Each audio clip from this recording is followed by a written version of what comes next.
जय जिजाऊ जय शिवराय। मराठा समाजाला ओबीसी मधलं आरक्षण मिळावं याकरता संघर्ष म्हणून जरांगे पाटलांच्या नेतृत्वाखाली आज 29 ऑगस्टला करोडोच्या संख्येनं मराठा समाज मुंबईमध्ये आला।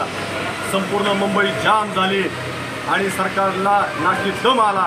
आता हे ट्रॅफिक काढायचं कसं, रस्ते रिकामे करायचे कसे, ते सरकारला कदापिही शक्य नव्हतं। किती जरी मोठी यंत्रणा असली तरी, परंतु संघर्ष म्हणून जरांगे पाटलांना माणुसकीची जाण आहे।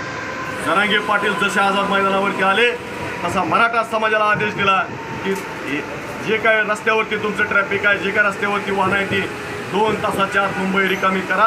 तुमची वाहनं जिथं जागा मिळेल त्या ठिकाणी किंवा पोलीस सांगतील त्या ठिकाणी लावा।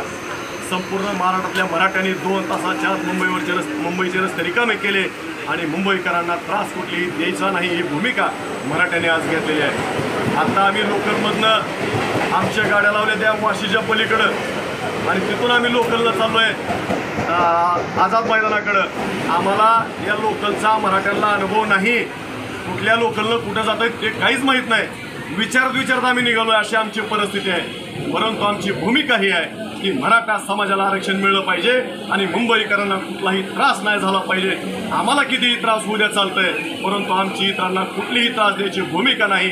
यामुळं मराठे याच्या आधी देखील छत्रपती शिवाजी महाराजांचा काळ असू द्या, त्याच्यानंतरचा काळ असू द्या, त्याच्या आधीचा काळ असू द्या, प्रत्येक वेळी स्वतःला त्रास करून घेतलाय। इतरांना कोणालाही त्रास द्यायची भूमिका नाही। त्याच पद्धतीनं आता स्वतःला त्रास करून घेत भोगतोय, सोसतोय।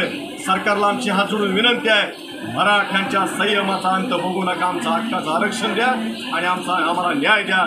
मराठ्यांना आणि संघर्षाचा मनोज जरांगे पाटलाला सुखरूप आपल्या गावाकडे जाऊ द्या एवढी विनंती करतो, थांबतो। जय हिंद, जय महाराष्ट्र। एक मराठा लाख मराठा।